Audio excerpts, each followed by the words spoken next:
안녕하세요. 맥으로 공부하고 맥을 공부하는 맥러닝의 탁자킴입니다. 오늘은 타임지에서 선정한 2010년대를 빛낸 총 10개의 IT 가젯에 대해서 설명해 드리려고 합니다. 지난 10년간 수천 개의 제품이 출시가 되었는데요. 단적으로 예를 들어서 이번 영상에서 소개해 드릴 라즈베리 파이에 대해서 모르시는 분들은 있겠지만 최근 10년간 홈 IT와 로봇 공학이 얼마나 발전했는지는 여러분들 알고 계실 거예요. 기술의 발전은 사람들의 생활을 좀 더 쉽고 편리하게 만들어줬고, 스마트 기기, 드론, 콘솔 게임, 전기자동차와 같이 2010년대에 나온 10가지 IT 기기들에 대해서 소개해드리겠습니다.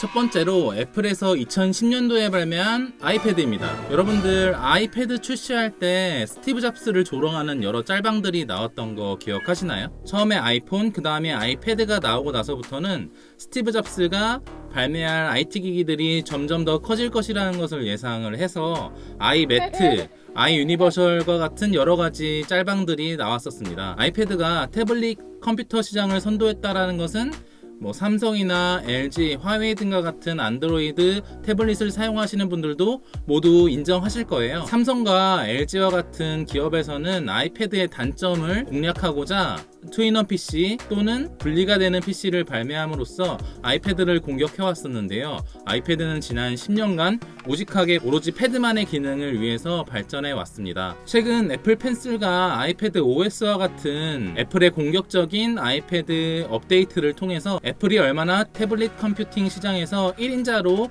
계속 자리를 매김하고 싶은지 알 수 있는 대목이었습니다. 저는 아직도 이렇게 아이패드 1세대를 가지고 있고요. 지금 벽시계로 사용을 하고 있는데 10년 된 태블릿이 이렇게 작동한다는 게 정말 놀랍지 않으신가요? 두 번째로 테슬라 모델 S입니다. 테슬라 모델 S는 2012년도에 출시를 했는데요. 타임지에서는 테슬라 모델 S를 자동차가 아니라 IT 기기로 분류한 게 정말 재치 있는 것 같습니다. 사실 테슬라는 스마트폰처럼 자동으로 업데이트를 진행하고 인공지능으로 움직이는 전기 자동차이죠. 거대한 터치스크린과 진보된 자동주행 기능은 테슬라를 통해 2012년을 단숨에 2022년처럼 느껴지게 만들어 주었습니다. 저는 아쉽게도 테슬라는 갖고 있지 않아서 더 이상 자세한 설명은 어려울 것 같아요. 그럼 세 번째 기기는 바로 앞서 말씀드렸던 라즈베리 파이입니다. 사실 2012년에 라즈베리 파이가 출시했을 당시에는 그 목적이 사실 컴퓨터를 가지고 있지 않은 후진 국가에 컴퓨터를 저렴하게 보급하기 위해서 만들어진 기기였는데요. 라즈베리 파이 출시와 함께 아두이노, DIY 열풍이 불면서 많은 사람들이 이 손바닥만한 크기의 라즈베리 파이로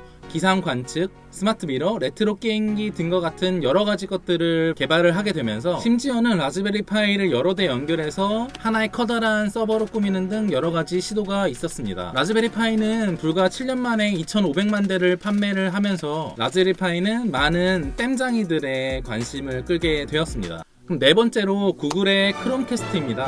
2013년 출시된 구글의 크롬캐스트는 노트북이나 스마트폰에서 TV로 미디어를 간편하게 전송하여 스트리밍이라는 개념을 대중화할 수 있도록 도와줬습니다.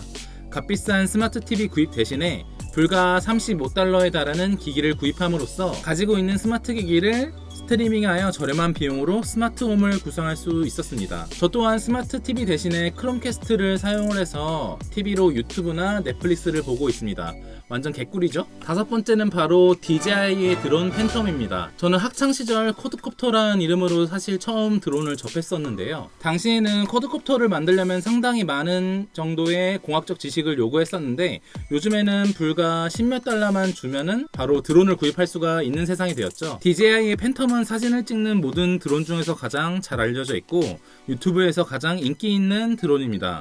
팬텀을 시작으로 드론 전문 레이싱 리그도 열리고 있고 최근에는 DJI에서 매빅 미니를 출시함으로써 계속해서 발전을 하고 있습니다. 여섯 번째는 바로 아마존의 에코입니다. 2011년 10월 애플에서는 시리를 발매했고요. 2014년 11월에는 아마존에서 알렉사를 발표함으로써 바로 인공지능 비서가 거의 활성화되는 시기였습니다. 저는 아마존에서 에코를 발매했을 당시에 바로 에코를 구입을 해서 쭉 사용을 해오고 있었는데요. 사실 대한민국에서는 아마존 에코가 정식적으로 서비스되어 있지 않기 때문에 사용하기가 조금 번거롭지만 그래도 그 당시에 스마트홈을 구성함에 있어서는 아주 좋은 밑거름이 됐었습니다. 여기 보이는 조명들도 자동으로 켜고 끌 수 있을 정도로 스마트홈을 꾸미는 데는 아주 최적화된 장비였습니다. 저는 IFTTT 등과 같은 것을 이용해서 스마트홈을 꾸몄었는데요. 스마트 플러그나 스마트 조명들을 컨트롤하는 것은 처음에는 되게 재밌는 경험이었습니다.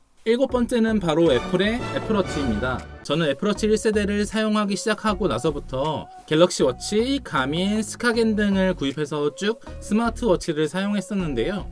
결국에는 애플워치 4세대에 머물러 있습니다. 2015년에 출시한 이래로 스마트 소프트웨어와 하드웨어 덕분에 얼리 어답터 및 유행에 민감한 괴짜들을 위한 장치에서 요즘에는 모든 사람들이 차고 다니는 메인스트림 액세서리로 바뀌었습니다. 그리고 요즘에는 애플워치가 건강에 중점을 둔 기능들을 확장함에 따라서 여러분들의 건강을 정상적으로 유지하고 여러분이 하루를 예정대로 보낼 수 있는 가장 쉬운 여러분들의 어시스턴트가 될 수 있습니다. 그리고 여덟 번째, 애플의 에어팟입니다. 에어팟 첫 출시할 때는 콩나물이다 뭐다 하면서 디자인에 대한 욕이 많았었는데 요즘에는 단연코 지하철이나 대중교통을 이용할 때 보면은 가장 많은 사람들이 에어팟을 스마트폰의 이어폰으로 사용을 하고 있습니다. 물론 배터리 교체 불가 등과 같이 불편함을 가지고 있긴 하지만 에어팟 프로 출시 덕분에 애플은 내년에도 코드리스 이어폰 시장의 1위를 달성을 할 수 있을 것 같습니다. 아홉 번째는 바로 닌텐도사의 스위치입니다. 저는 닌텐도 스위치 구입 이전에는 게임보이 외에는 콘솔 게임기를 가져본 적이 없는데요. 2017년 닌텐도는 하이브리드 게임기인 닌텐도 스위치를 발매하는데 많은 게이머들에게 반향을 일으켰죠. 무한으로 즐기는 젤다의 전설, 마리오 오디세이, 마리오 카트 등 가족들과 함께 즐길 수 있는 게임이 가득한 게 장점입니다. 게다가 요즘엔 링피트로 다시 주가를 올리고 있죠. 스마트폰에서 영감을 받은 휴대성과 블록버스터급 그리고 독립적이고 고전적인 타이틀로 이루어진 닌텐도의 계속되는 여러가지의 고전 게임을 즐길 수 있는 등 스위치의 장점이 부각되고 있는 시점입니다. 마지막으로는 엑스박스의 어댑티브 컨트롤러입니다. 마이크로소프트에서는 장애를 가진 사람들을 위한 획기적인 디자인 게임 컨트롤러인 엑스박스 어댑티브 컨트롤러를 출시했습니다. 보시고 있는 광고는 칸 광고제에서 그랑프리를 수상했는데요. 엑스박스 어댑티브 컨트롤러는 정상적인 신체를 가진 사람뿐만 아니라 장애를 가진 사람 모두가 엑스박스 게임을 즐기자는 모토로 장애인도 쉽게 조작할 수 있는 게임 컨트롤러를 개발을 했습니다. 보조 컨트롤러 및 조이스틱 연결을 위한 포트가 12개가 넘고 엑스박스 원 콘솔 그리고 윈도우와 호환되는 게임을 갖춘 엑스박스의 어댑티브 컨트롤러는 게임 업계에서 가장 중요한 발전 중에 하나이며 누구에게나 도움이 되는 기기임이 틀림없습니다. 이렇게 오늘 여러분들과 같이 타임즈에서 선정한 총 10개의 IT 가젯에 대해서 설명해 드렸습니다. 제가 개인적으로 순위를 매기자면 첫 번째는 에어팟, 두 번째 라즈베리파이, 세 번째 아이패드, 네 번째 닌텐도 스위치, 다섯 번째 애플워치, DJI 드론과 마지막으로 아마존 에코를 들 수 있겠습니다. 여러분들은 어떠신가요? 여러분들이 가지고 계신 2010년대에 구입한 IT 가젯에 대해서 댓글로 순위를 매겨주세요. 오늘도 맥을 공부하고 맥을 공부하는 맥러닝의 탁자킴이었습니다. 그러면은 올해도 잘 마무리하시고 2020년대에 새로운 IT 가젯으로 찾아뵙겠습니다. 빠이!